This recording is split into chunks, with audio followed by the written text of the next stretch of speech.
De l'utilité des informations. Il arrive souvent que l'on se demande ce que je viens d'entendre représente-t-il un fait signifiant pour moi. Chaque jour nous sommes bombardés d'informations dont nous ignorons l'origine ou dont nous souhaiterions ignorer l'origine. En raison du pluralisme des moyens de communication de masse, n'oublions pas que ce sont aux médias d'être de masse et non aux informations, passe chaque jour dans notre conscient une foule ininterrompue d'informations que nous filtrons, mais qui imprègnent notre subconscient. La validité et la proximité sont les critères déterminants pour susciter notre intérêt, c'est-à-dire le degré de crédibilité et de fiabilité de la source, mais également le degré plus ou moins grand d'éloignement de l'événement. Si par hasard un événement a lieu en Nouvelle-Zélande, comment peut-il être jugé important pour un Parisien, puisque la distance joue toujours un rôle majeur?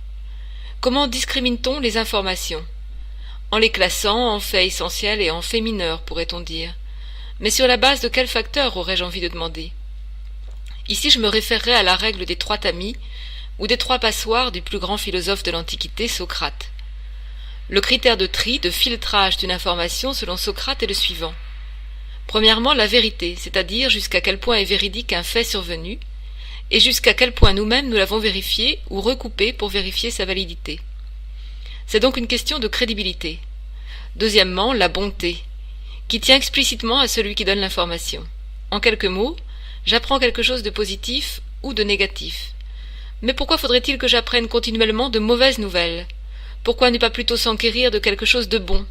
Pourquoi ne pas faire le choix d'apprendre ce qui nous réjouit plutôt que ce qui nous attriste? L'utilité. En quoi ce que je lis ou ce que j'entends me rend meilleur? Est-ce que cela m'aide à devenir un homme meilleur?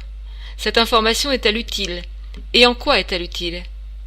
Il me semble que si nous réfléchissions en ces termes, nous aurions élevé notre capacité de jugement, et en conséquence nous nous serions élevés spirituellement. Nous distinguerions mieux l'utile de l'inutile, l'important du superflu.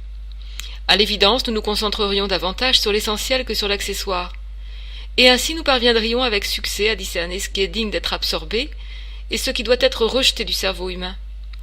La nature de l'actualité est telle qu'elle nous conduit à recueillir des informations que nous enregistrons et mémorisons. La question est, quelle sorte d'informations retiendrons-nous finalement ?